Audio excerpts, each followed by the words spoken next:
El perdón.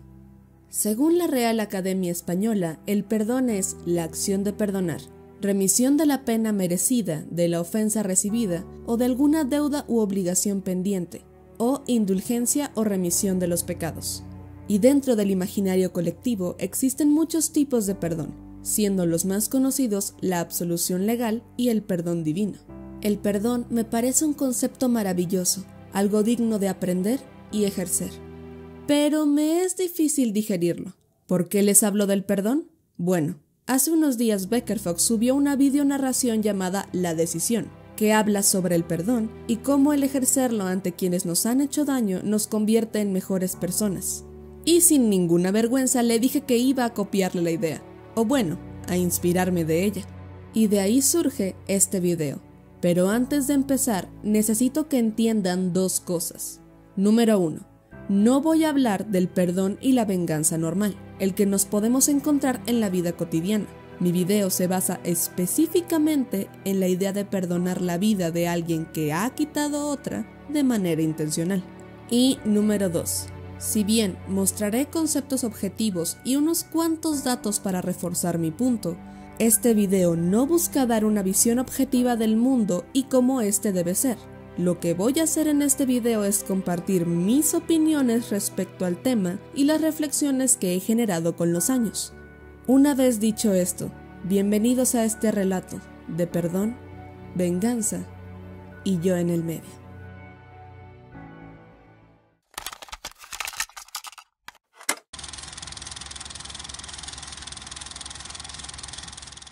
La mayoría de personas han dicho o escuchado alguna de las siguientes frases. La venganza no es buena, debes ser mejor que eso. Si lo logras, ¿te sentirás mejor?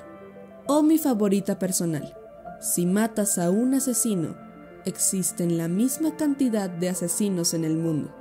Hay gente mala entre nosotros, gente sin escrúpulos que por traumas, desórdenes mentales u otras variables, han llegado a quitarle la vida a alguien. No es difícil imaginar el dolor que las personas que han pasado por eso han de sentir.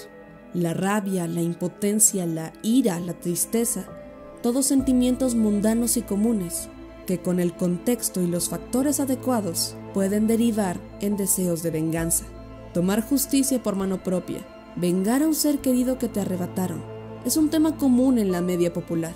Y en la mayoría de iteraciones, la conclusión suele ser similar a alguna de las frases anteriores. Como ejemplo, tenemos una de las sagas de videojuegos más famosas de los últimos años, en donde se encuentra la siguiente frase. Al servicio de un dios cruel, me engañaron para que destruyera una aldea, sin saber que mi propia esposa e hija estaban allí hasta que su sangre manchó mis manos.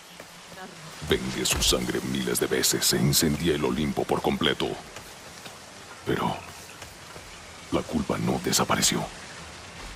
O el corto animado Fooled, que, sin decir una sola palabra, te da el mismo mensaje.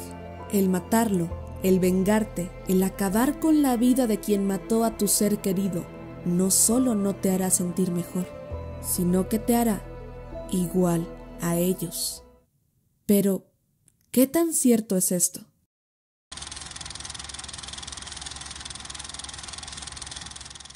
Piensa rápido, ¿cuál es el valor de la vida? Nadie lo sabe con certeza, pero lo que sí sabemos es que una vida vale, y como todo lo que tiene valor dentro de este plano material, ese valor puede subir o bajar. Sin embargo, ponerle o quitarle valor a la vida humana es algo controversial, casi mal visto. Todas las vidas valen igual, o al menos en principio deberían hacerlo. Pero tenemos muestras a nuestro alrededor que nos demuestran que no siempre es así. La frase mujeres y niños primero destaca una diferencia de valor. Durante una emergencia es preferible que sobrevivan la mayor cantidad de mujeres y niños posibles, aun si eso significa que una mayor cantidad de hombres mueran. La vida de unos, en estas circunstancias, vale menos. O casi toda forma de discriminación o agresión también implica una mayor o menor cantidad de valor otorgado a una vida. Y el cine nos otorgó un ejemplo claro de lo que estoy hablando.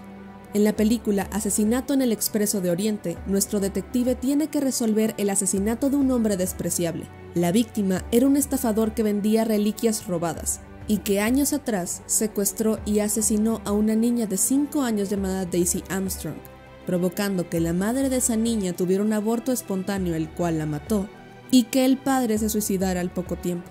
Al final, resulta que entre todos los pasajeros del tren habían matado a ese asesino, debido a que todos estaban relacionados de algún modo al caso Armstrong.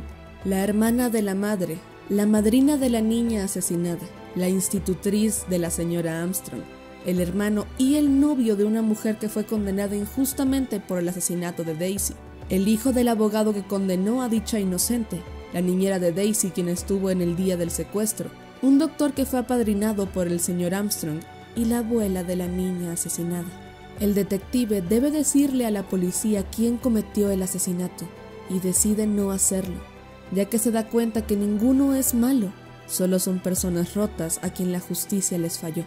Ahora les pregunto, dentro del contexto de la película, ¿todos en ese tren son asesinos? ¿Eso quiere decir que son iguales? ¿La vida de este hombre valía lo mismo que la vida de cualquier otro? Para la película y para la mayoría de espectadores, no. La vida de este hombre valía menos. Él no merecía un perdón. Pero no siempre es así. Para que un crimen como este, porque no deja de ser un crimen, pueda ser visto no como un acto de maldad, sino de resarcimiento de daños, necesitamos 2 factores más.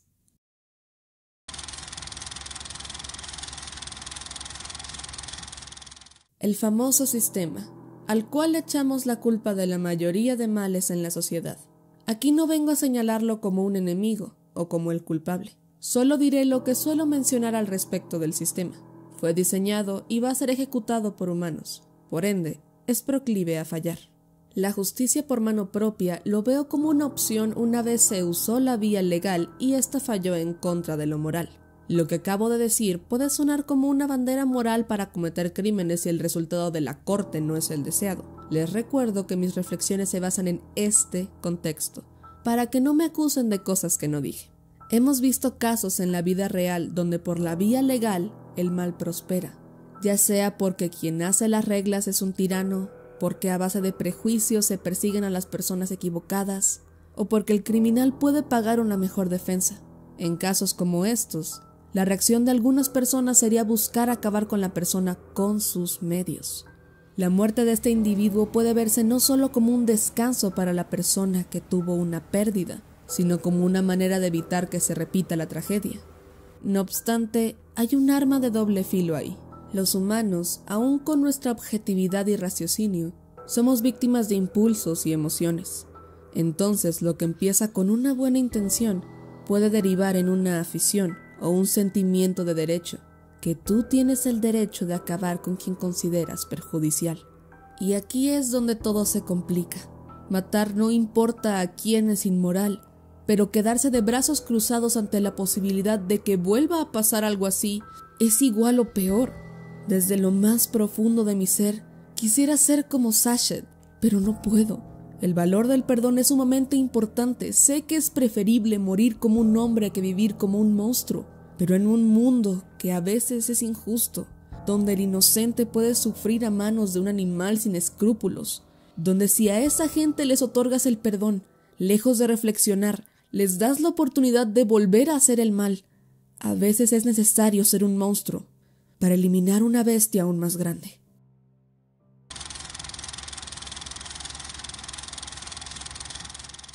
Revisando lo que acabo de decir, me percaté de algo lamentable. Este video no son más que excusas.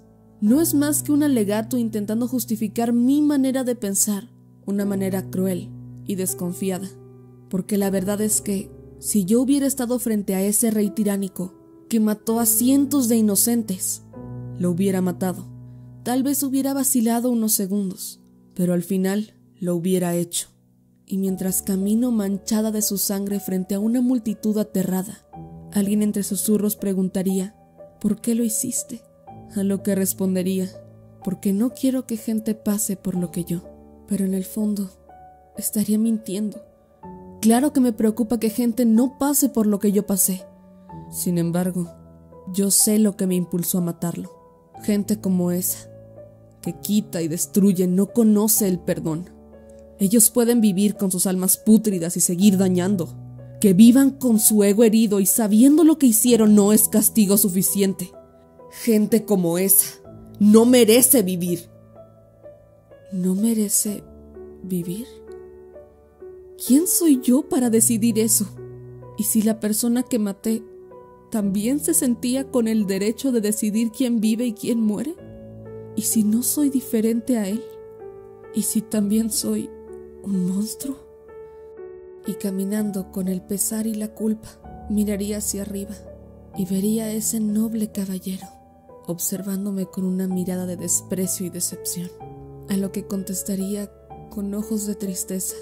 Le diría: tranquilo, mientras monstruos como yo sigan existiendo, consumiremos las vidas de quienes hacen el mal, perdiendo nuestra humanidad hasta que no quede nada, esperando la muerte, por mano ajena o propia, para que gente como tú pueda aprender lo que nosotros no pudimos, por miedo o necedad, el significado del perdón.